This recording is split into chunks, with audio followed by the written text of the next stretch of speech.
Buenas tardes a la comunidad ruicina. Estamos aquí nuevamente en este conversatorio internacional, compartiendo muchas experiencias a lo largo de estos 5 años que nos hemos eh, conectado, comunicado, emprendido una gran experiencia con los alumnos de la Universidad Ruiz Montoya.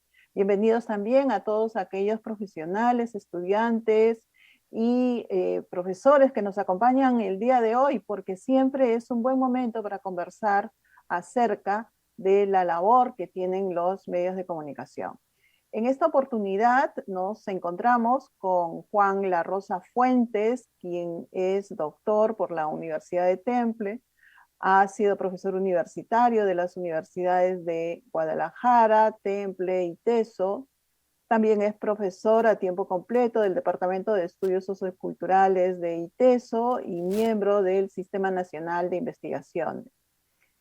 Juan La Rosa, además, es un investigador de largo tiempo, pues ha publicado en las revistas de International Journal of Communication, Media, War, Conflict, y además en otras revistas importantes, ¿no?, alrededor de los medios de comunicación. Del mismo modo, ha publicado un libro conocido como El Manual para la Observación de Medios en el 2014. Eh, Juan La Rosa además busca comprender críticamente la creación y desarrollo de sistemas de comunicación política en diversos ámbitos y escenarios, como por ejemplo los procesos electorales, crisis socioambientales e instituciones mediáticas. Y es desde esta mirada que Juan La Rosa, desde México, viene a compartir con nosotros su experiencia y expectativas. Del mismo modo, también nos acompaña Gustavo Gómez, amigo de la casa, que ha venido en reiteradas oportunidades a nuestro país, actualmente director ejecutivo de Observacon, el Observatorio Latinoamericano de Regulación, Medios y Convergencia. Es consultor de organismos internacionales como UNESCO, OEA, Relatoría Especial para la Libertad de Expresión, el Banco Mundial, Centro Carter, entre otros, ¿no? Ha realizado numerosas presentaciones e informes sobre el derecho a la libertad de expresión ante organismos internacionales como el Sistema Interamericano de Derechos Humanos. Fue director además de DINATEL, director nacional de telecomunicaciones DINATEL, y asesor en el gobierno del presidente José Mujica, ¿no?, sobre regulación y políticas públicas de medios audiovisuales y telecomunicaciones, ¿no? Bienvenido, sabemos que va a ser provechosa y enorme la experiencia desde el Uruguay, Gustavo Gómez. Y por supuesto no podía faltar nuestros amigos de la Fundación MOME, que nos han acompañado en estos 5 años. Está Cecilia Blondet con nosotros, expresidenta del Tribunal de Ética del Consejo de la Prensa Peruana, exdirectora general del IEP, Instituto de Estudios Peruanos, y fue miembro también de la Junta de Asesores del Open Society Institute en el Perú. Cecilia Blondet ha trabajado con numerosas organizaciones internacionales acompañando asuntos sociales y comunitarios. Es autora de publicaciones sobre política social, pobreza, desarrollo, participación social, política de las mujeres, y actualmente viene en representación de la Fundación MOME y miembro del Consejo Consultivo de la Fundación Equitas, si no me equivoco. Vamos a iniciar esta productiva tarde con la participación y la presentación de nuestro amigo Juan La Rosa Fuentes. Bienvenido, Juan La Rosa, quien nos va a comentar y a compartir su experiencia desde ITES. Adelante. La dinámica de esta jornada de la tarde es la presentación por 10-15 minutos cada uno, al final del cual haremos una ronda de preguntas. Adelante, Juan. Muchísimas gracias, Birna. Y bueno, antes que nada me gustaría pues saludar a todos los que están, con los que vamos a estar compartiendo estas palabras, y también mandar un saludo para quienes nos estén viendo a través de Facebook y de la transmisión de este panel. Y bueno, primeramente también quisiera felicitarles por todo el trabajo que han hecho, por todo su esfuerzo. Me parece que ha sido pues muy interesante, que ha rendido muchos frutos, y esperemos que el observatorio cumpla muchos años más. Así que les mandamos un abrazo fraterno desde México a todos ustedes, y les agradecemos, por supuesto, que nos hayan invitado. El día de hoy quisiera hablar sobre sobre el trabajo que estamos haciendo. No sé por qué no me está dejando compartir esto, sobre el trabajo que estamos haciendo en el observatorio del ITESO, que es el espacio que se llama ETIUS. Este es un observatorio que tiene ya muchos años de trabajo. Empezó siendo un observatorio que se llama QUID, Observatorio de Comunicación y Cultura, y después pasó a tener otros nombres. Y en un principio fue un observatorio exclusivamente de medios, y poco a poco fuimos creciendo, ¿no? De alguna manera, el alcance que tenía el observatorio, y que nos llevó a hablar de un observatorio digamos, de un alcance más amplio, ¿no? Que no es exclusivamente un observatorio de medios, sino que también es un observatorio de comunicación y de cultura. En ese sentido, bueno, lo que estamos haciendo ahorita, déjenme platicarles, es un observatorio académico de investigación, de formación y de incidencia social, en el que se congrega profesores y estudiantes de licenciatura y de posgrado, ¿no?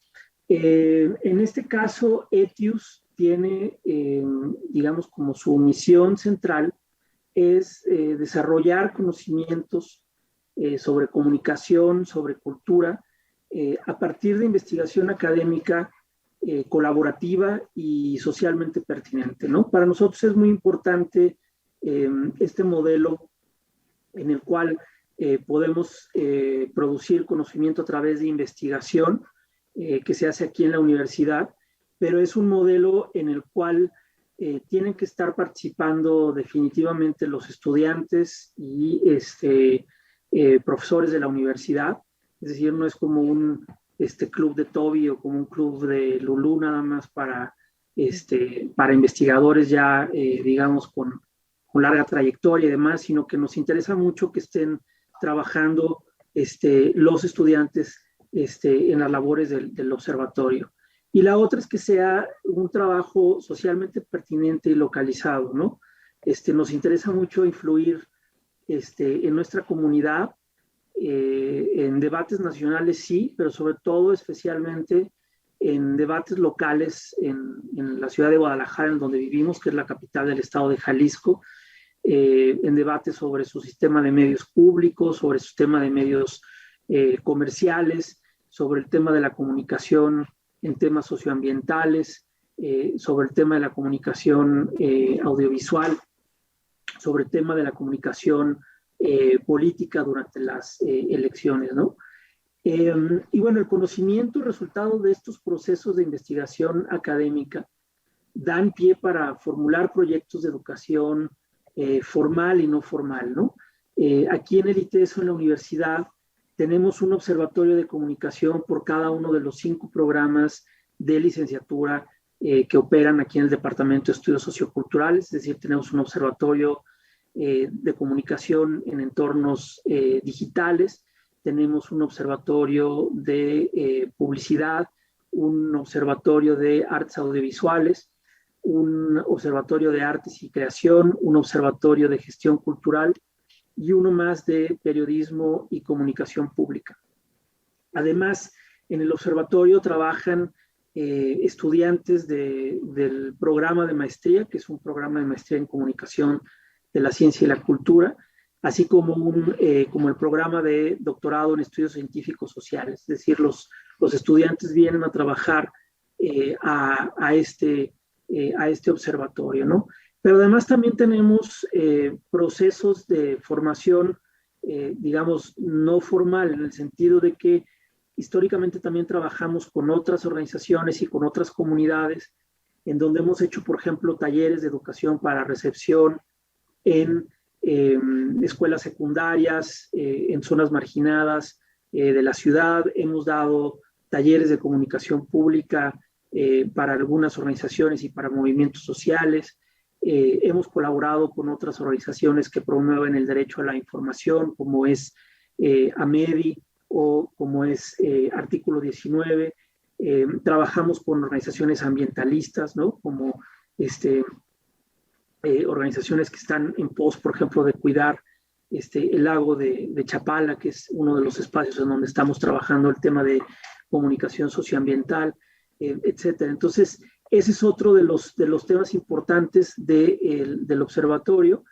Y también, pues, trabajos de incidencia política y social, así como procesos de comunicación para discutir temas de interés del observatorio en la esfera pública. Creo que el modelo del observatorio, y que responde mucho a los modelos digamos, que nosotros hemos podido estudiar desde aquí de México y que también operan en América Latina, es que es muy importante colocar todo nuestro trabajo, las investigaciones que estamos haciendo, los trabajos de formación y de incidencia en la esfera pública, ¿no? Es decir, es como tratar de que la investigación no se quede en un cajón o en la biblioteca de la universidad o en un congreso de especialistas, sino que realmente también pueda salir y de alguna manera discutirse en la esfera pública, ¿no? Entonces hemos hecho encuentros con periodistas, por ejemplo, para poder mostrarles nuestros resultados y que ellos puedan ver lo que se está haciendo. En las elecciones recientes, nosotros hicimos los monitoreos de prensa para, durante las campañas electorales para el Instituto Electoral local. Estamos haciendo trabajos directamente con comunidades afectadas por temas socioambientales y, digamos, trabajando junto con ellos en temas de comunicación pública, de comunicación popular. Hemos estado discutiendo también, por ejemplo, cómo es que el gobierno federal ha utilizado la comunicación pública para poder hacer el tratamiento de COVID y de la pandemia en estos años tan complicados que hemos vivido. Y esto, bueno, lo hacemos a través de distintas estrategias comunicativas, que es, digamos, algo que nos parece muy, muy importante, ¿no? Y en particular, bueno, tenemos 5 líneas estratégicas de trabajo. Una que es la de investigación, que ya la he platicado un poco.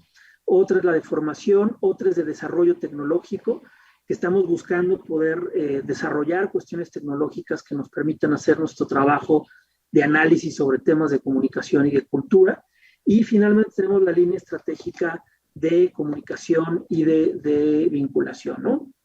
Entonces, básicamente producimos conocimiento desde una perspectiva sociocultural, crítica, sobre temas de comunicación y cultura. Hacemos procesos de formación y tenemos incidencia pública a partir del debate, del trabajo con organizaciones de la sociedad civil e incluso a veces también con entrarle al tema de políticas públicas y de discutir leyes, ¿no? Y bueno, actualmente tenemos en la parte de investigación 3 elementos centrales de trabajo. Uno que tiene que ver con el estudio de conflictos socioambientales desde una perspectiva comunicacional y cultural. Otro que tiene que ver con estudios de comunicación pública y política. Y finalmente también tenemos una línea de trabajo de sistemas de comunicación local, donde vemos más el tema de los medios de comunicación en México y en Guadalajara. Y bueno, En la parte de comunicación pública y política es donde estamos viendo todo el trabajo de, por ejemplo, de elecciones, todo el trabajo que les platicaba de cómo es que el gobierno federal está haciendo el trabajo de comunicar a la población el asunto de la pandemia. Y próximamente estamos por abrir 2 líneas más de trabajo. Uno va a tener que ver con arte y gestión cultural. El observatorio va a estar trabajando también eso, y uno más sobre comunicación audiovisual, que nos parece que es un tema fundamental para estos momentos, ¿no? Y bueno, en la parte de comunicación y vinculación, pues tenemos mucho trabajo, tenemos una página en Facebook, tenemos una cuenta en Twitter, también trabajamos en Instagram, en YouTube, y estamos constantemente difundiendo nuestros resultados. También tenemos publicaciones, tenemos, por ejemplo, hemos participado en suplementos periodísticos que hemos editado nosotros, como es el caso de Clavijero, que es, digamos, una publicación impresa que se distribuye entre comunidades, digamos, en donde todavía es muy importante pues, los medios impresos, ¿no? Tenemos también un informe anual que se llama Medios de Comunicación y Derecho a la Información, en donde hacemos una glosa de lo más importante que ha ocurrido en el año en materia de comunicación y derecho a la información. Y tenemos una colección que se llama De la Academia al Espacio Público, en donde hemos publicado libros temáticos relacionados con los trabajos que estamos realizando, ¿no? Entonces, en general, esa es una aproximación al trabajo que nosotros realizamos desde este observatorio. Como les decía, que pasó de ser un observatorio de medios a un observatorio de comunicación y cultura. Seguimos, por supuesto, observando el tema de medios porque nos parece fundamental, pero hemos abierto, digámoslo así, nuestros horizontes también a otras perspectivas, ¿no? Entonces, pues encantados de que nos hayan invitado por acá, y yo dejo hasta aquí esta primera intervención. Muchísimas gracias. Muchísimas gracias, Juan. Realmente impresionante toda la labor que ustedes han estado impulsando. Además, comunicación y cultura, imagínate, es un tema amplísimo, grande, que les da mucha cabida, y me he quedado sorprendida por la cantidad de líneas que están impulsando. Felicitaciones. Bien, vamos a continuar entonces con Cecilia Blondet, quien viene en representación de la Fundación MOME para hacer su presentación. Cecilia, tu micrófono está apagado, por favor.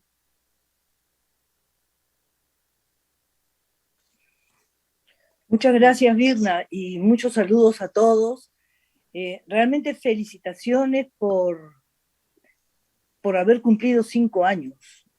Estas instituciones, por lo general, son muy efímeras. Por lo menos en nuestro país, las instituciones no duran, y si duran, terminan siendo muy precarias.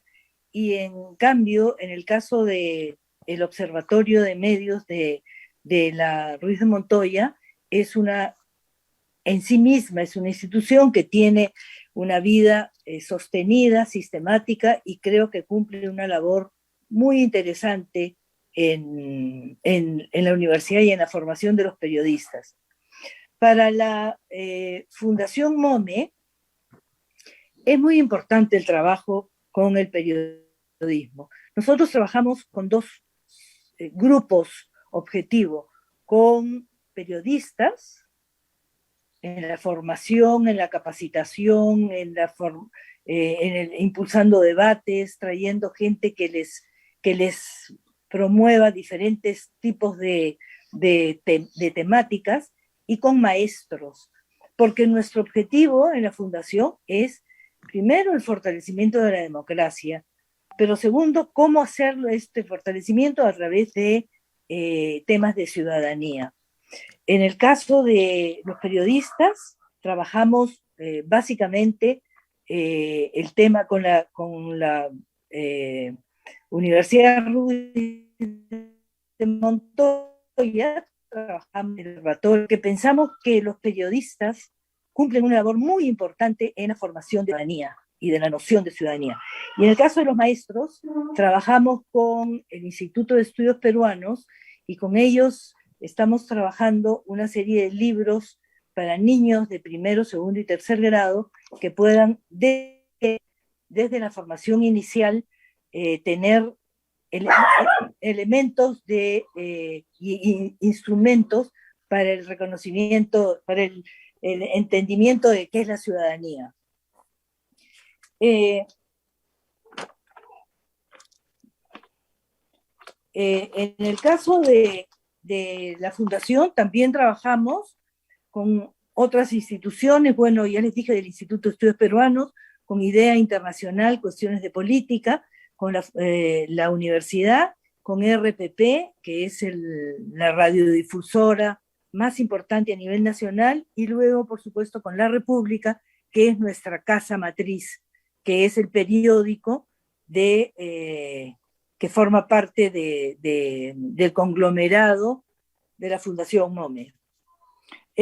Sobre el proyecto, nosotros entramos a trabajar en este proyecto como parte de nuestro interés en trabajar con periodistas. Y nosotros trabajamos con periodistas ya del periódico o de otras instituciones, pero digamos que periodistas ya ejerciendo. En este caso se nos dio la oportunidad de trabajar en la formación de periodistas. Y eso nos pareció muy interesante, contribuir a que los jóvenes les interese el periodismo, las comunicaciones, tengan y desarrollen un ojo crítico y sepan entender las diferencias en formas y en presentaciones de los medios, los diversos intereses que hay detrás de los medios, y que sean capaces a partir de coyunturas específicas a analizar la presentación de la noticia y sacar informes y reflexiones sobre eso. Ese ejercicio era como un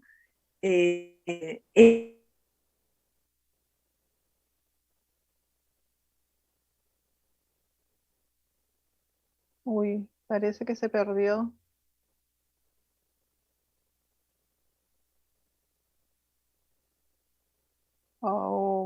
cinco, seis. Ahí está. Vamos a retomar el contacto con Cecilia. Creo que ya está lista. ¿Sí, Cecilia? Hay algunos ¿Sí? problemas con la señal. Ya, listo. Creo que sí. Ahí está. ¿Pero escucharon algo? No, sí escuchamos la última parte de trabajo con los periodistas, ahí es donde se fue perdiendo.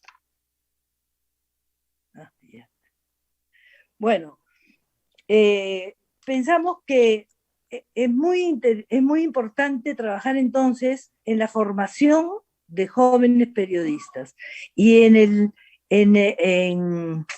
desarrollar este ojo crítico que tienen que tener para saber en dónde están trabajando, para quién están trabajando, cómo están haciéndolo, y eso a partir de la observación de temas que en cada semestre se fijaron y que permitieron que el grupo de estudiantes identificaran un conjunto de medios y a partir de eso tuvieran el análisis de los contenidos y establecieran unas reflexiones sobre lo que estaba analizando, ¿no? De hecho, sabemos pues que los medios de comunicación son fundamentales para la formación de una opinión pública y por lo tanto que nuestros periodistas sean capaces de saber en dónde están trabajando y para quién están haciéndolo, es muy importante. Tuvimos entonces, a partir de esos informes,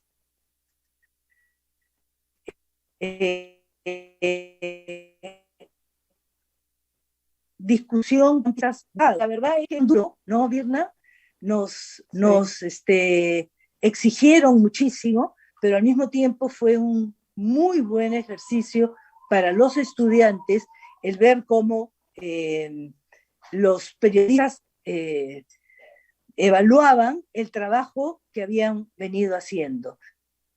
Un aspecto que nos pareció muy importante, atención en el rating.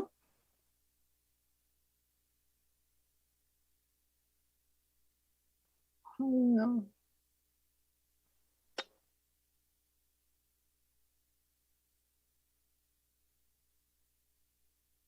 Ceci, el rating. El rating. Estabas hablando del rating. Creo que... Ah, ok. Me dicen que es posible que puedas compartir. ¿Sí crees que no haya problema, Antonio? De acuerdo. Cecilia,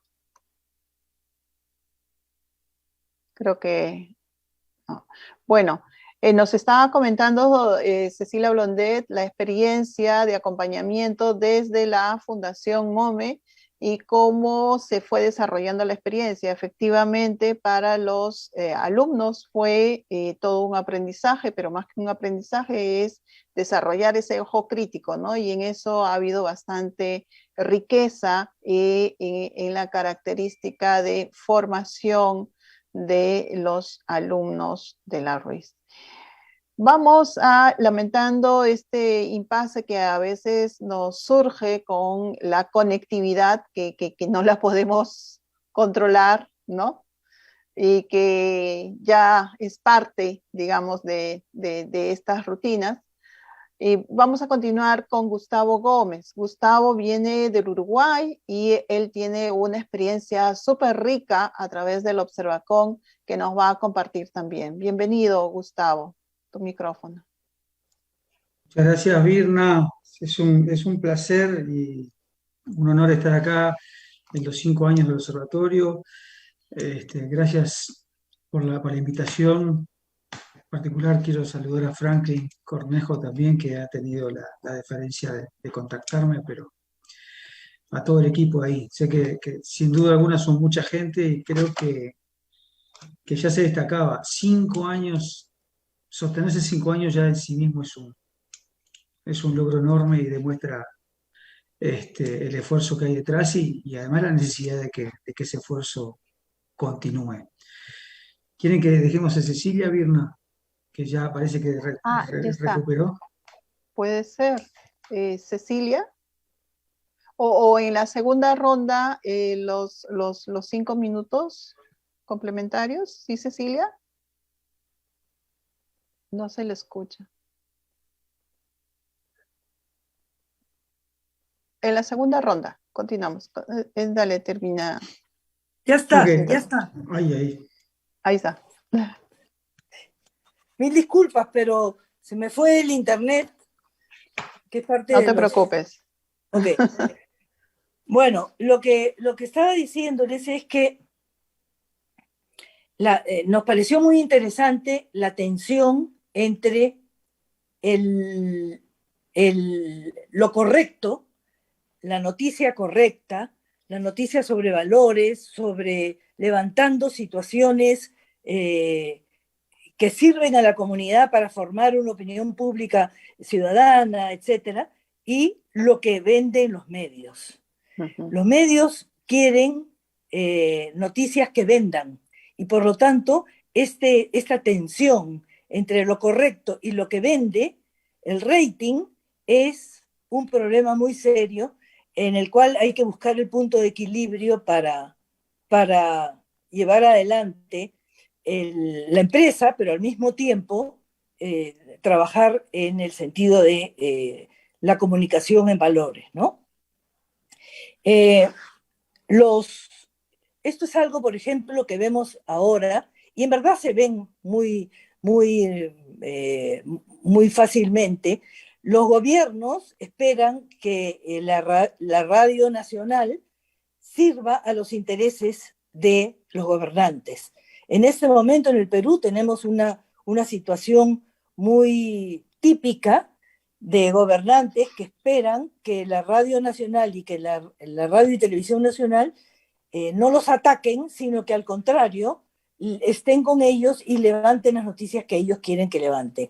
no se considera entonces un medio nacional, sino se considera un medio de gobierno, ¿no? Los contenidos mediáticos, los contenidos que se fueron definiendo en cada semestre fueron muy interesantes. El primero, la segunda vuelta electoral, es decir, se trabajó el tema de la política y con gentes que sabían y que trabajaban el tema de la política, que con direcciones de política de la misma universidad que permitieron que los alumnos, digamos, ampliaran sus conocimientos en este campo. El tema de la violencia en el segundo semestre del 2016, violencia y roles de género, crisis y emergencia, con la crisis, cómo se abordó el tema de la crisis del niño costero, fueron las grandes inundaciones en el norte del Perú, y luego dos temas básicos que fueron la corrupción y la discriminación. Entonces, a partir del análisis de estos temas y de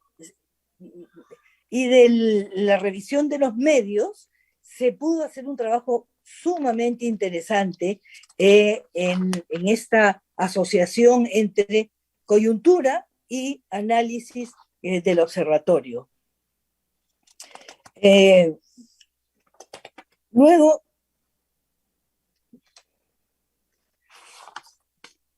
yo creo que lo dejo ahí por ahora y aprovecho más bien para agradecer a Ernesto Cabaza, quien nos acogió muchísimo en este interés nuestro de formación de periodistas, y a Franklin, por supuesto, a Franklin Cornejo, a Virna Valdivia, a Paul Maquet, a Amanda González y a Pierre Carrillo, con quienes hemos trabajado todos estos años de manera tan interesante y tan en equipo.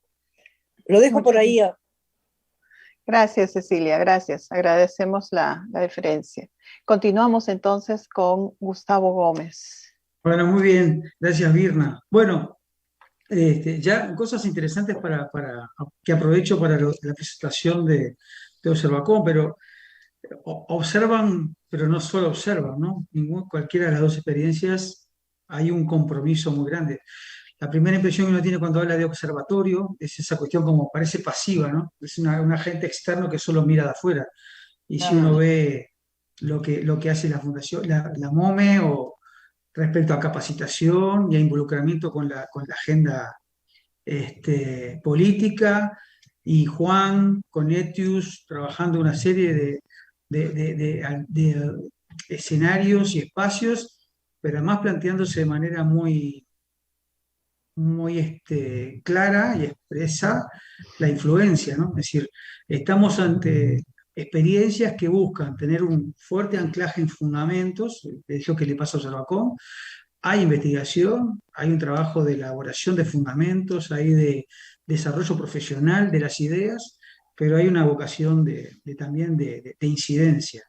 Estamos como a medio camino entre una universidad en el sentido estricto, de la academia, sáquenle la parte de extensión, y una organización de activistas, ¿no? O de periodistas trabajando por sus derechos. Estamos en el medio, es decir, nosotros somos lo que hoy se llama think tank. Eso es lo que es Observacom. Un think tank con base en Uruguay, de alcance latinoamericano, que nunca trabajó sobre los contenidos de los medios. O sea, así como Juan contaba que ha sido un desarrollo que empezaron por ahí y siguieron extendiéndose, ¿no? Y para Cecilia, este es un tema clave, el análisis del trabajo periodístico, de los contenidos. Para nosotros nunca lo fue. Somos un observatorio de medios, pero no de los contenidos de los medios, sino sobre las políticas públicas y las regulaciones sobre medios. Sí, porque nos interesa echar una mirada complementaria a otras experiencias como la de ustedes, sobre las condiciones estructurales para el ejercicio del periodismo, para el ejercicio de la comunicación, para el ejercicio de la libertad de expresión. Es decir, estamos montados ni somos expertos en espectro radioeléctrico y en mercado de prensa, tampoco somos expertos en ética periodística y en narrativa, pero sabemos leer qué pasa, cómo influye unas sobre las posibilidades de las otras. Entonces, es un observatorio raro en ese sentido, porque es de medios sin trabajar sobre sus contenidos. Es un observatorio de libertad de expresión, pero no de todo lo tan grande que es la libertad de expresión, sino de los aspectos estructurales, de los entornos que permiten el ejercicio pleno de la libertad de expresión en cualquier tecnología. Y esa es otra característica. Nosotros nos interesa el tema de libertad de expresión, en sus aspectos estructurales, de sus condiciones materiales, yo diría, para decirlo de alguna manera simplificada, los aspectos que tienen que ver con acceso, con diversidad y pluralismo, que son condiciones necesarias para el ejercicio de la libertad de expresión en general y en particular del trabajo periodístico y de los medios de comunicación. Sin diversidad y sin pluralismo, y ustedes lo saben en Perú particularmente, también hay para hablar mucho en México, pero Perú es un debate permanente, la cuestión de la concentración. Bueno, ese es el foco nuestro. Sin un escenario diverso y plural es muy difícil que haya, o es muy contramano, se puede hacer, porque hay profesionales comprometidos, porque hay medios comprometidos, porque la gente finalmente se expresa a través de medios, la cultura, o en la calle, o ahora también a través de Internet, pero ese entorno es necesario trabajarlo de alguna manera. No importa la tecnología, si nosotros trabajamos acceso, diversidad y pluralismo, ya sea ante la necesidad de las comunidades indígenas de tener acceso a frecuencias de radio de frecuencia modulada, como estamos también analizando lo que son las políticas establecidas por grandes corporaciones transnacionales como Facebook y Google, y cómo esas empresas afectan la diversidad y pluralismo en un Internet que es una cosa enorme y espectacular y un avance de la humanidad como nunca hemos tenido, pero que frente al poder de estas pocas empresas se ponen en juego muchas cosas. Por supuesto, el ejercicio de libertad de expresión, el derecho a información y también incluso la sostenibilidad de los medios de comunicación, entre otros dilemas que nosotros trabajamos desde estudios, investigaciones, informes periódicos y por supuesto también, y acá me meto la parte de incidencia, colocando estos temas en la agenda pública, o sea, mostrándolos, sensibilizando sobre la importancia de tratar estos temas, de por qué, a pesar de que el Internet es maravilloso, aún tenemos dilemas que enfrentar respecto a garantizar la diversidad de ideas y culturales en ese entorno, de por qué más allá de Internet, que parece que se lleva todo por delante, aún sigue siendo necesario en los países de nuestro continente defender el derecho de comunidades indígenas a contar con sus propios medios de comunicación radiales.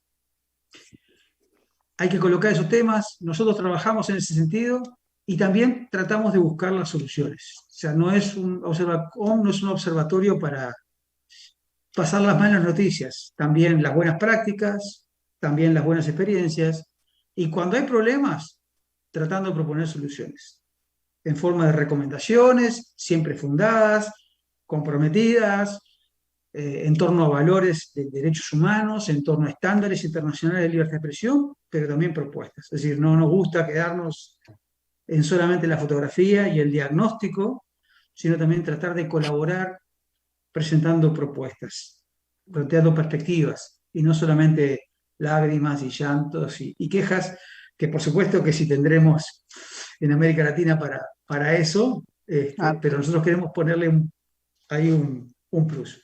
Ejemplos para darle un poco de carne a estas ideas grandilocuentes. Nosotros estamos trabajando investigaciones en este momento sobre cuál es la situación de reconocimiento de los medios comunitarios en varios países de la región. Perú es uno, que antes de fin de año vamos a tener un informe, que con gusto lo podremos compartir con ustedes, pero también lo estamos haciendo en Chile, y también estamos colaborando con las radios comunitarias indígenas de México para también presentar propuestas, e incluso acompañando en litigios ante la justicia mexicana.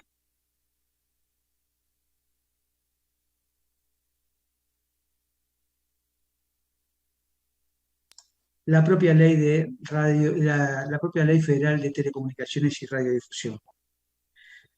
Estamos siguiendo de cerca todos los procesos de regulación de medios que están habiendo en la región. Hay uno allí cerca, en Ecuador, hay un cambio de gobierno y hay 5 proyectos de ley para reformar la ley de comunicación. Nos interesa ese tema, lo seguimos, informamos, analizamos, generamos espacio de diálogo para dar seguimiento a esos procesos. Nos preocupa la concentración, ya lo decía. Acabamos de presentar en México un informe con indicadores sobre la concentración en Internet en México. Siempre se pregunta a uno, ¿hay concentración en medios de prensa escrita? Y en Perú me van a decir, sí. ¿Hay concentración en medios de televisión? Y en México me podrán decir que sí, y en telecomunicaciones, y en Internet no. Bueno, estamos trabajando ese tema. También vamos a tener a fin de año un análisis para Perú, y lo acabamos de presentar en México, es otro de los ejemplos de lo que hacemos, y trabajamos mucho también sobre mostrarle a los usuarios de redes sociales cómo son las prácticas de moderación de contenidos que aplican las grandes plataformas de Internet como Facebook, como Google, entre otras. De forma tal de poder mostrar que también hay derechos frente a estos privados, que tienen un poder enorme, como decía anteriormente, y frente a los cuales también tenemos derecho a pedir y a exigir por nuestros derechos fundamentales, y además también incluso la posibilidad de recurrir frente a decisiones injustas. Son solamente algunos de los ejemplos, Virna, Juan, Cecilia, que quería compartir con ustedes de un montón de tareas que estamos llevando adelante en la región, más allá de que estamos en este momento saludándolos en sus 5 años desde el sur, desde la capital de Uruguay, Montevideo. Uh-huh. Ok, gracias, Gustavo.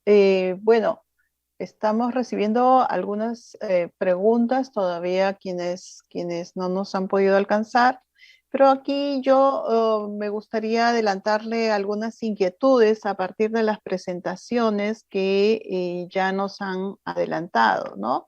Que nos han hecho, perdón, ¿no? Y de pronto podríamos hacer 3 preguntas generales y luego 5 minutos para complementar o para de pronto responder, ¿no? Por ejemplo, hay un tema, y es que efectivamente los observatorios de medios son vistos en alguna medida como entes evaluadores, sino pasivos, como decía Gustavo, ¿no? Y es que el periodista, al recibir precisamente estas inquietudes, puede verse visto o no, pero en algunos casos es visto o como evaluado, ¿no? Sujeto de evaluación, ¿no?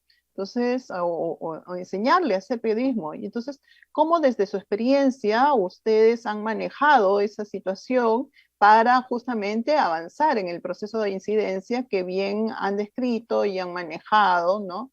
Y han trabajado en este grupo, ¿cierto?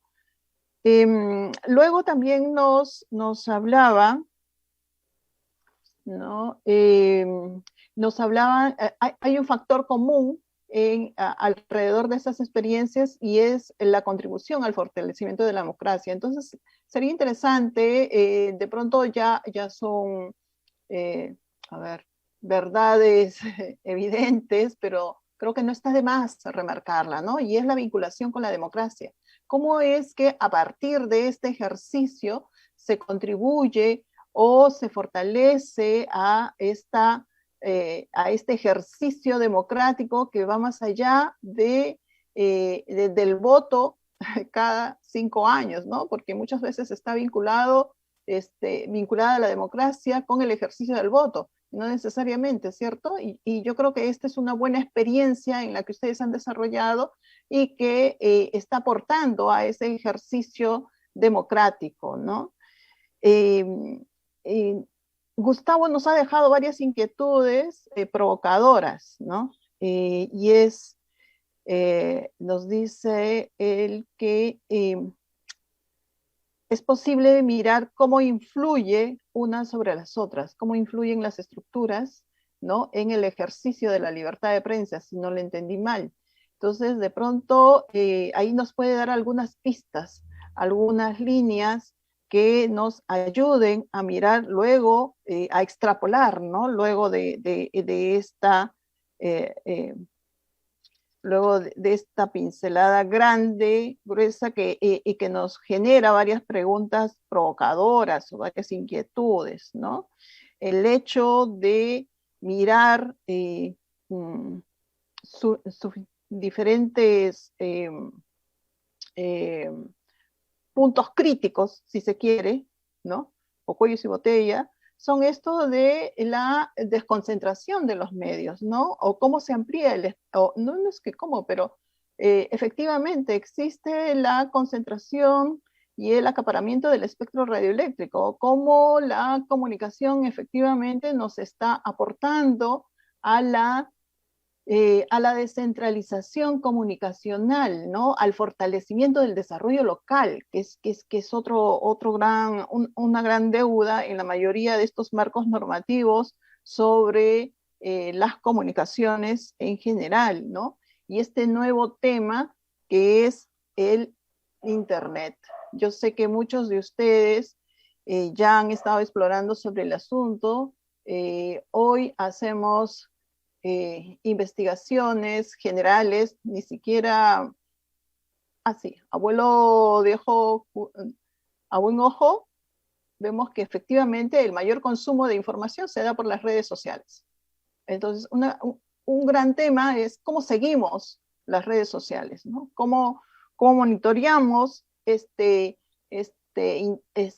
información que circula por la internet y que está sujeta a mucha discusión, no como medio, no como productor, sí como prosumidor.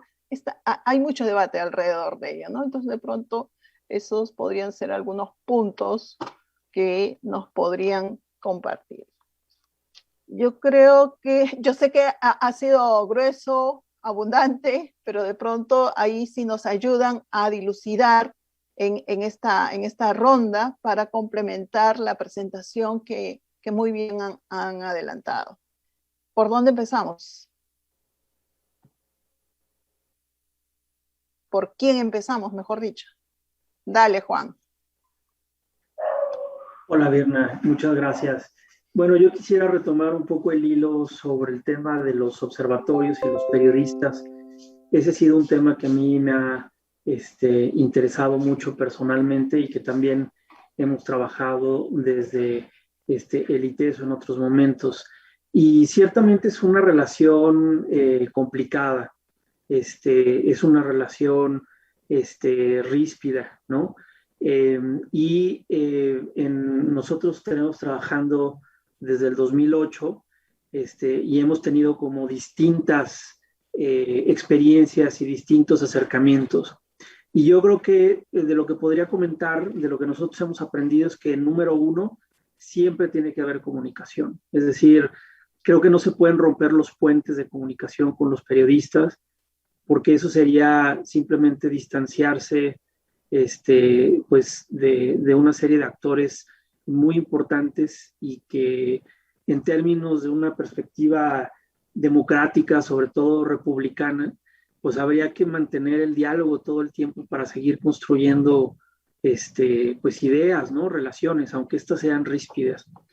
La número dos que también hemos aprendido es que cuando se trata de hacer una estrategia que implique el acercamiento con los periodistas y que implique una estrategia de reflexión crítica sobre sus prácticas hacia su interior de una manera cotidiana y que pueda haber, digamos, un diálogo duradero, los diálogos públicos no son los mejores. Es decir, lo que hemos aprendido es que en muchas ocasiones también tiene que haber diálogos, pues no diría privados ni secretos, porque tampoco es el caso, pero sí a puerta cerrada. Es decir, los periodistas muchas veces se sienten agredidos e intimidados cuando se les dice, miren, ustedes cómo están haciendo estos trabajos. Entonces, lo que hemos hecho y que nos ha funcionado es, dependiendo, por supuesto, del tema y de las características del trabajo que estamos haciendo, pues poder armar un ambiente, digamos, a puertas cerradas, en donde no se tenga que discutir públicamente su trabajo, por decirles, miren, nosotros hicimos este trabajo, en este caso en específico, nuestro ánimo no es hacer como una denuncia pública, no es vilipendiarlos públicamente. Miren, aquí está lo que nosotros trabajamos, lo que nosotros hicimos, así es como pensamos, y a partir de eso hemos armado discusiones interesantes con ellos, en donde ellos nos han dicho, por ejemplo, oigan, pero es que ustedes no están tomando en cuenta el factor A, B y C, que eso nosotros lo vemos, por ejemplo, muy comúnmente en nuestro trabajo, o nunca habíamos pensado desde esta perspectiva, eso nos puede ayudar a mejorar algunas cosas, etcétera, ¿no? Por ejemplo, un ejemplo que puedo dar es, en algún momento hicimos un análisis sobre las columnas de opinión en medios, y lo que hicimos fue trabajar con algunos columnistas y decirles, miren, esta es la forma en la que están construyendo sus argumentos, estos son el tipo de evidencias que están presentando, podrían mejorar en términos argumentativos, de poder poner, por ejemplo, más ejemplos de lo que están diciendo, de colocar más pruebas, de tener este tipo de diálogos, etcétera. Y funcionó bastante bien, ¿no? En el sentido de que ellos, digamos, a puertas cerradas lo revisaron. Sin embargo, también hay otros momentos en los cuales, pues sí se tiene que hacer una discusión pública, ¿no? Cuando son otro tipo de trabajos, en donde, pues sí, la intención es denunciar abiertamente, por ejemplo, cómo se está tratando el tema públicamente de la inseguridad, cómo se está, digamos, tocando, por ejemplo, el tema de las fuentes oficiales, etcétera, ¿no? Por ejemplo, el más reciente que recuerdo fue precisamente en el verano, en donde, en donde tuvimos que presentar los resultados de los monitoreos que hicimos entre varias universidades sobre la cobertura electoral local, y los resultados, pues no, en muchos casos no dejaron muy bien parados a los medios, y hubo que decirlo públicamente y discutirlo públicamente. Y pues sí, después muchos de ellos se acercaron muy enojados con algunos de nosotros para decir, oye, ¿cómo es posible que estés, o sea, fíjate cómo están las cosas así, o sea, deberías de considerar todo lo cual? Y bueno, hay que trabajarlo, pero ciertamente es una relación complicada, que no es tersa, es decir, no es como en muchos casos de amistad, al menos en el de nosotros, pero sí una relación crítica y de diálogo, ¿no? En donde se pueden manejar como en esas velocidades de que puede ser, digamos, como tete a tete, o también, digamos, de una forma más privada, o también ya un trabajo público. Pero obviamente cuando se hace un trabajo de esos, yo creo que siempre hay que mantener esos puentes de comunicación. Eso es lo que podría compartir del trabajo que hemos hecho por acá. Hasta ahí dejo. Muchas gracias. Gracias. Sí, Cecilia tenía levantada la mano. No te había visto. Ceci. Tu micrófono. Gracias. Tengo algunos comentarios. Primero, en el caso del Observatorio de Medios de la universidad, es básicamente un observatorio de formación de estudiantes periodistas y estudiantes en ciencia política. Y entonces, el éxito de este observatorio, que es un ejercicio relativamente chico, pero sistemático, es transmitir a los estudiantes una serie de herramientas y metodologías que les permitan afinar el ojo, entender qué es la democracia, qué es la ciudadanía, cómo vincular el medio de comunicación con la formación de opinión pública en temas específicos. Es, como digo, es un trabajo de formación, y eso nos parece que es muy importante, cómo vincular la academia con el periodismo y con la política en última instancia, ¿no? Entonces, el laboratorio, el observatorio, reúne estudiantes, docentes y periodistas.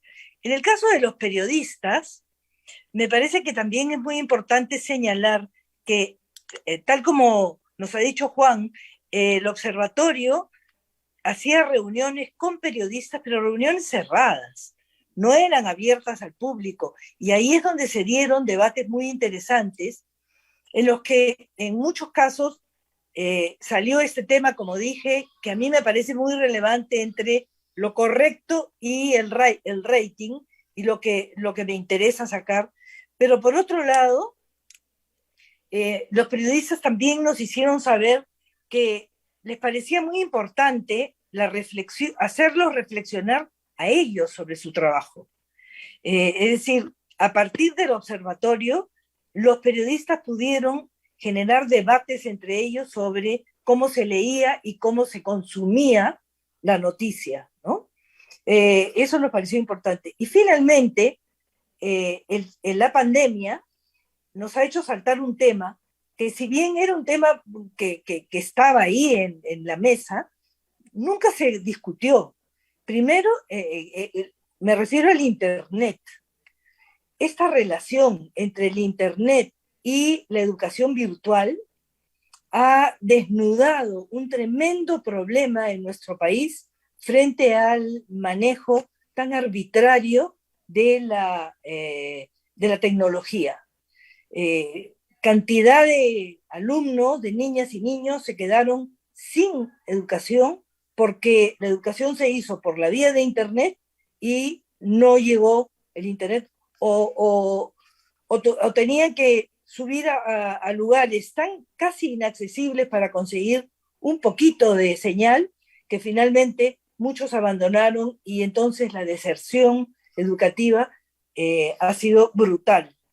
Entonces, creo que esto nos está planteando un desafío enorme de estos tiempos, ¿no? Cómo hacer, que me parece que Gustavo lo ponía muy bien, cómo hacer para que los conglomerados no se impongan en versiones arbitrarias, sino que los estados puedan asegurar que este tipo de mecanismos y de carreteras tecnológicas puedan llegar a todos los lugares y a todas las comunidades del país, ¿no?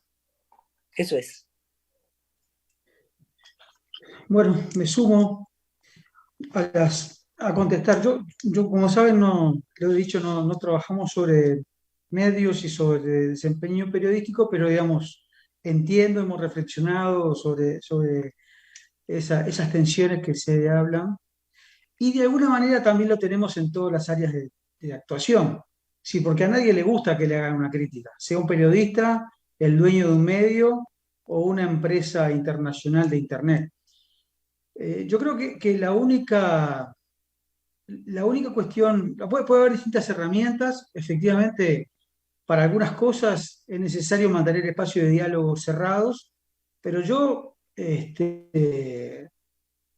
nosotros digamos, no nos limitamos a solo decirlo en espacios cerrados. O sea, la clave no es decir lo que les gusta o solo decirlo a puertas cerradas, sino creo que es ser capaces de tener credibilidad, de demostrar a través de todo el trabajo que se hace, de cómo se hace, de quiénes están en el observatorio, demostrar profesionalidad e independencia.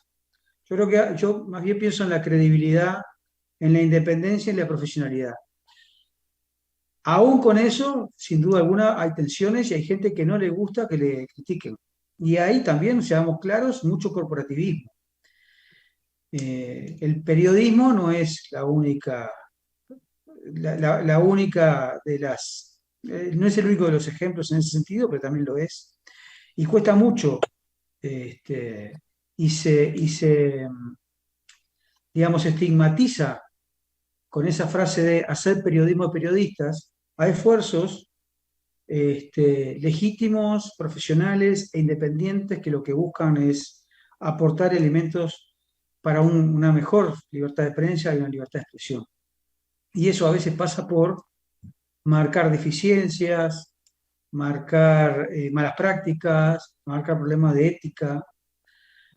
Eso se vincula con la concentración, por ejemplo. O sea, la concentración tiene distintos impactos en estos temas y por eso nos interesa trabajarlo. Pero, por ejemplo, si un medio es capaz de reunir el 80% de los medios de la lectoría, los medios de comunicación de un país, y ese predominio lo transfiere a sus páginas principales, a sus portadas en tiempo de elecciones, no hay diálogo cerrado que pueda sustituir el análisis crítico del papel que la concentración mediática tiene en un país, no solo frente a otros medios en términos de competencia, sino sobre todo en el derecho de la población a estar informado a partir de una pluralidad de informaciones y opiniones, y no condicionados a una opinión de una empresa sola en temas de interés público tan relevantes como es un proceso electoral. Cuando hablamos de Internet, y ahí ahora Cecilia lo volvió a tomar, para mí hay un tema también muy importante, y marco dos cosas. Una respecto al poder de estos conglomerados, incluso contra los grandes medios de comunicación tradicionales de nuestros países, y voy a poner un ejemplo que no es de Latinoamérica. En todo el mundo, también en Latinoamérica, los medios de comunicación reclaman obtener algo de los recursos que las grandes plataformas digitales obtienen de la generación de contenidos que los medios y los periodistas generan diariamente. Hay distintas alternativas, algunas me gustan más, otras menos. Observacom está siguiendo ese tema, pero nos preocupa desde el punto de vista de la sostenibilidad y una diversidad de medios de comunicación que están en riesgo por esta presión enorme que están haciendo particularmente dos empresas, que se están quedando con la mayoría de la publicidad en ambientes digitales. En Australia hubo un debate de este tipo, e incluso hubo propuestas legales, y la reacción de estas empresas, yo diría legítima, porque cada uno defiende sus intereses, pero no legítima en términos de democracia, ¿saben lo que terminaron haciendo? Terminaron haciendo un apagón informativo de todos los medios de comunicación del país. O sea, en Australia, por la decisión de una transnacional, todos los medios de comunicación del país fueron apagados, como una acción de represalia frente a una iniciativa, buena o mala, pero de un gobierno democrático que respaldó el reclamo de los medios de comunicación tradicionales. A ese nivel llega el problema de la concentración en Internet, a apagar el acceso a todos los medios de comunicación de un país como Australia. No estoy hablando de Uruguay, pobrecito, que somos una cosita chiquitita así. Australia. O sea, empresas que tienen un poder tan impresionante que cuando uno dice Internet, y es un lujo, Internet en realidad por la cantidad de información, ¿no? Y de opiniones, o sea, potencialmente es una cosa que la humanidad nunca vio. Ahí hay de todo, pero como somos humanos, y esto es tan inconmensurablemente grande la cantidad de información que hay, necesitamos intermediarios que nos ayuden a acceder a esa información. Uno de los servicios que dan estos intermediarios se llaman motores de búsqueda, ¿no? O buscadores. De hecho, una de estas empresas ha creado un verbo que es igual a buscar en Internet, que es googlear. Bueno, en América Latina, estamos estudiándolo en Perú, pero no creo que me equivoque demasiado. Pero en América Latina, el 96 al 98% de las búsquedas de Internet se hacen a través de un solo buscador, de una sola empresa. Nunca en la humanidad hubo tal poder en manos de una empresa de hacer un agujerito así chiquito para acceder a esa información inconmensurable. Una sola empresa, y no estoy catalogando ni valorando lo que hace, sino mostrándole el poder que tiene. Una sola empresa define cuáles son las 10 primeras cosas que vas a ver cuando buscas algo sobre un candidato en una elección, o sobre cualquier cosa que se les ocurra. Es impresionante. 96 al 98% de las búsquedas, una sola empresa.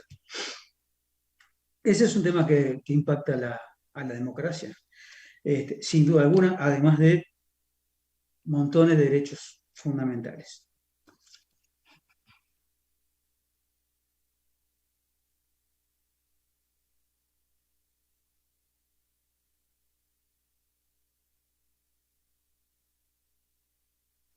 Estás muteada, Virna. Yo ya terminé con eso.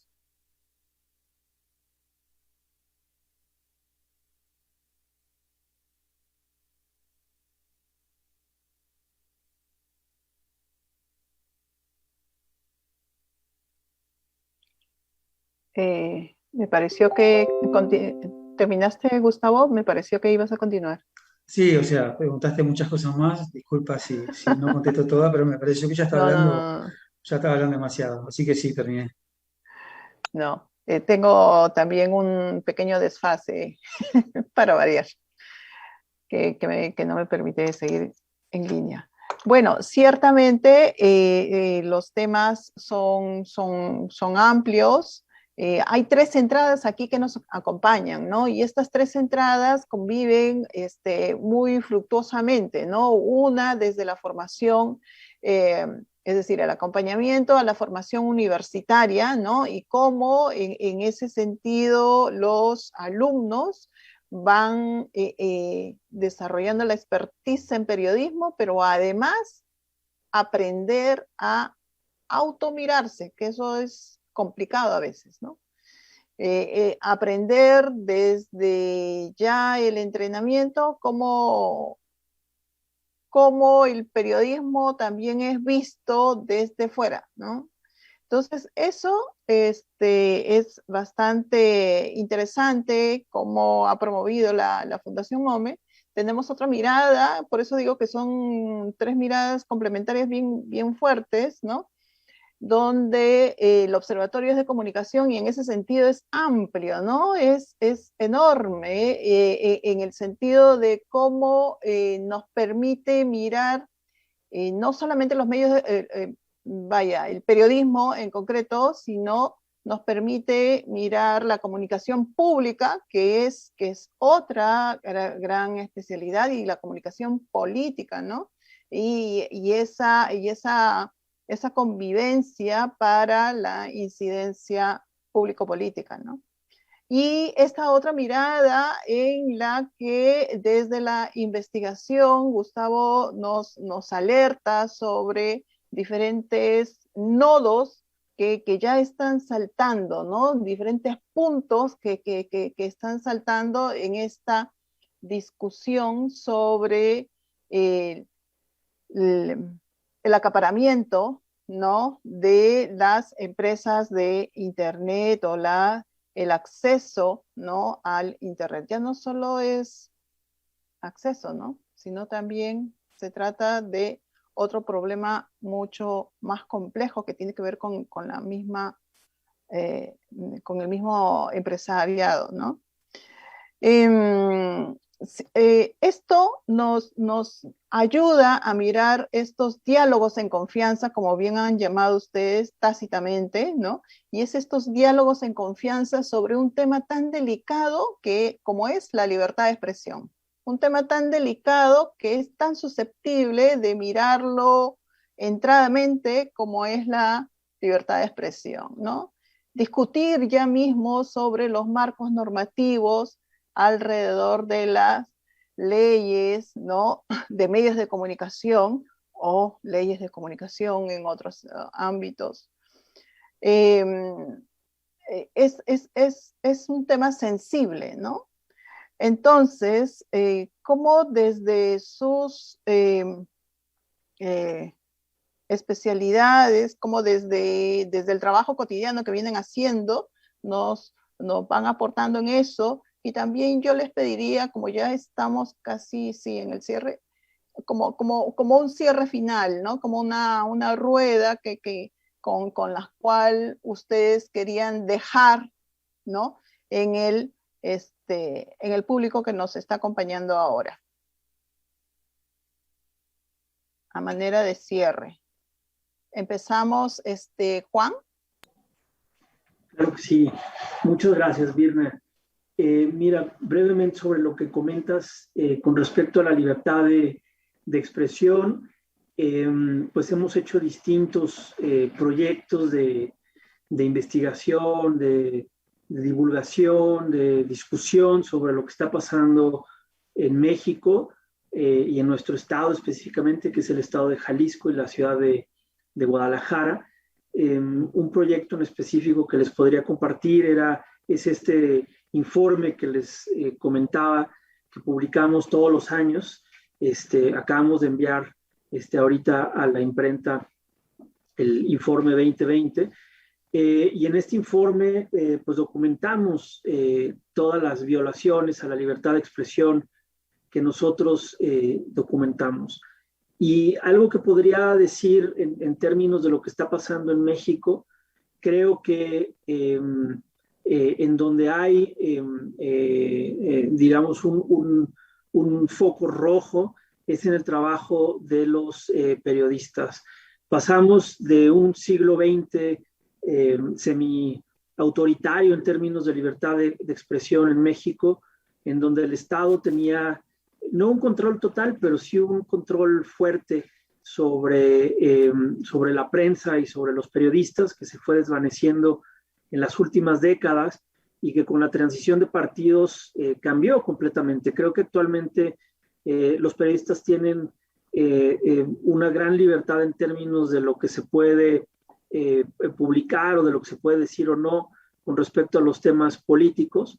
Sin embargo, tristemente fue como un cambio hacia el tema de la inseguridad, ¿no?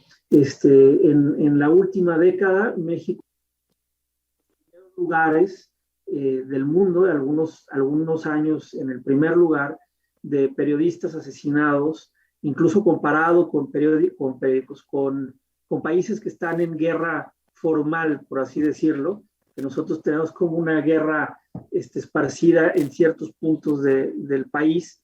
Y entonces ahí la gran tragedia es que el Estado, como garante de la libertad de expresión, no ha sido capaz de proteger a los periodistas, ¿no?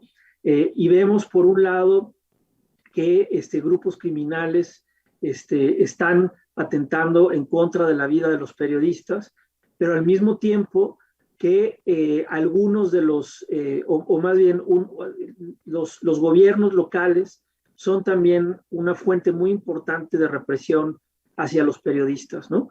Y es algo que ha documentado claramente Artículo 19, pero nosotros acá en Guadalajara lo hacemos ya puntualmente sobre lo que ocurre en el sistema de medios local, y vemos también eso junto con otra cosa que está muy ligada al tema de la libertad de expresión, que tiene que ver con la pauperización del trabajo periodístico. Entonces, hemos ido documentando cómo cada vez literalmente hay menos periodistas por habitante en México porque son despedidos.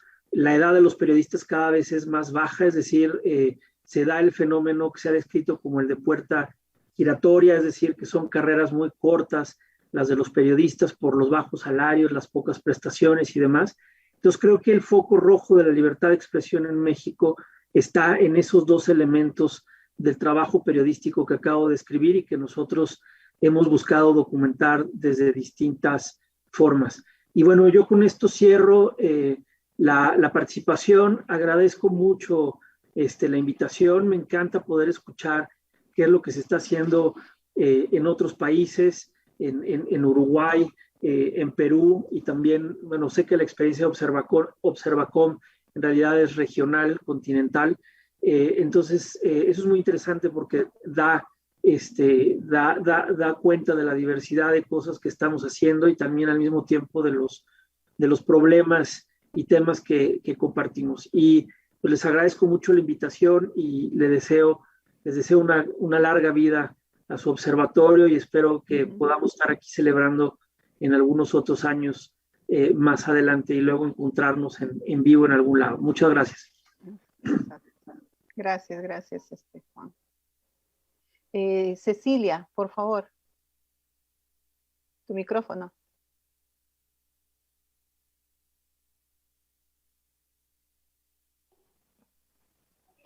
Sí, me parece muy interesante esta última reflexión de Juan, y yo creo que sobre el tema de libertad de expresión podríamos hablar muchísimo, hacer solamente un evento o 15 eventos sobre ese tema. En este caso, en el caso nuestro, de hecho, los regímenes autoritarios o con intenciones autoritarias y las dictaduras tienen siempre la tentación de controlar a los medios y de reducir justamente la libertad de expresión. Dependerá mucho de cuál es la fuerza, la fortaleza de instituciones de la sociedad civil para evitar que esto suceda, no solamente a nivel nacional, sino a nivel internacional. Creo que se ha avanzado mucho en ese sentido y estamos muy atentos. Nosotros tenemos varias instituciones fuertes que están muy atentas mirando las violaciones que se están haciendo o los intentos de control que se están haciendo y que estarían ya en comunicación con con instituciones internacionales para contrarrestar esta fuerza, ¿no? Y lo otro que mencionaba Juan, que me parece también muy importante, es hasta qué punto la pauperización del profesional, del periodista, está llevando a que cada vez más el periodismo de investigación se sustituya por periodistas al servicio del dinero, ¿no? Entonces, difícilmente tienes el tiempo, la institucionalidad,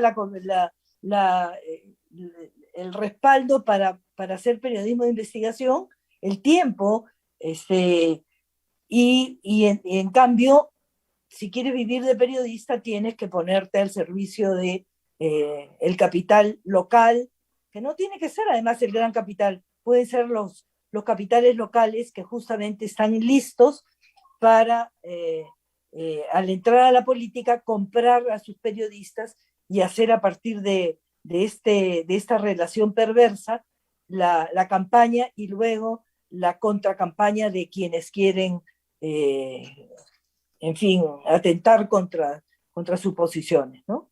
Entonces creo que sobre libertad de expresión hay mucho que hablar y me parece que ha sido muy interesante escuchar a Juan y a Gustavo y refrescar las cosas que hemos hecho. Tengo ideas bien novedosas que me gustaría luego para los próximos tiempos del observatorio, y esperemos que vuelva Estela para tener una conversación con ella. Muchas gracias, saludos a Juan y a Gustavo, y Virna, muchas gracias a ti especialmente. Gracias. Dale, entonces continuamos, Gustavo. Gracias, Cecilia. Yo comparto todo lo que han dicho, creo que son temas relevantes. Creo que América Latina, por desgracia, la libertad de expresión está demasiado condicionada a las presiones indebidas o incluso las agresiones directas de actores estatales, en particular gubernamentales, ¿no? Demasiado más de lo que sería agradable destacar. No necesitamos tener dictaduras. Las tentaciones autoritarias están en gobiernos elegidos a través de elecciones democráticas. Y bueno, y no nos sacamos de encima ese problema, con diferencias. Yo seguramente tenga mucho menos para quejarme donde estoy viviendo, que es Uruguay, que países como los de ustedes, pero si uno mira en general, este sigue siendo el problema principal, en algunos casos con problemas, no de me condicionaron una investigación, no, riesgo de vida, ¿no? O de libertad, es decir, la posibilidad de ir preso. Así que, sin duda alguna, no tenemos que olvidarnos de eso y ser solidarios con quienes sufren esas situaciones, porque además no es un problema solamente para esas personas, sino también para la sociedad, que se pierde de tener el trabajo de investigación, la expresión de esos periodistas y de esos medios atacados. Así que, sin duda. Yo quiero simplemente plantear dos cosas como hasta para líneas de investigación que sugiero. Una es que efectivamente, siendo esto una realidad, la del impacto de los estados, y en particular los gobiernos, sean federales o locales, u otros organismos estatales, las policías, los militares, etc., los poderes fácticos en general, o sea, los privados, están teniendo también un papel muy importante en las restricciones a la libertad de expresión. Y en Internet, que es un tema que ha sido recurrente, tenemos una regulación privada, o sea, no hay mucha regulación pública, pero ahí tenemos una regulación privada que no es transparente, que no sabemos de qué se trata, que está siguiendo reglas que no conocemos y que no siempre, muchas veces no, cumplen con estándares básicos de derechos humanos.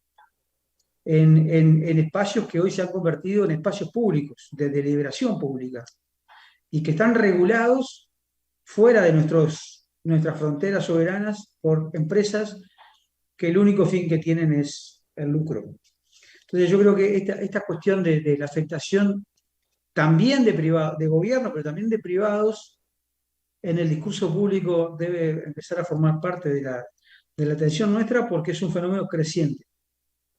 Obviamente que en algunos países es más drástico, porque estamos hablando de grupos paramilitares o grupos parapoliciales o narcotraficantes, pero también hay otros actores privados que significan poderes fácticos que afectan y restringen la libertad de expresión. El otro es el principal problema. Debo decirles que en el trabajo que ha hecho Observacom en los últimos años, este aspecto tiene un peso cada vez más importante y necesitamos prestarle atención. Muchísimas gracias, Virna. Juan, un gustazo conocer la experiencia de ustedes. Cecilia, lo mismo. Muy amables por el espacio y ha sido un placer. Muchas gracias. Muchas gracias, Gustavo Gómez de Observacom, Juan La Rosa de ITESO de México, Cecilia Blondet en representación de la Fundación OME. De esta manera estamos cerrando y la verdad ha sido un gusto vernos nuevamente, reencontrarnos. Ojalá que nos dé el tiempo, el espacio, el pretexto también, ¿por qué no?, para hacer trabajos conjuntos. Estamos cerrando de esta manera este conversatorio internacional que en su tercera fecha nos venimos reuniendo para dialogar, discutir efectivamente sobre la importancia, el significado, por qué trabajar sobre medios de comunicación, con medios de comunicación desde la formación universitaria. Agradecemos a todos ustedes que nos han estado acompañando y a invitarlos a seguir conectándose con los diferentes contenidos que produce la comunidad ruicina. Muchas gracias.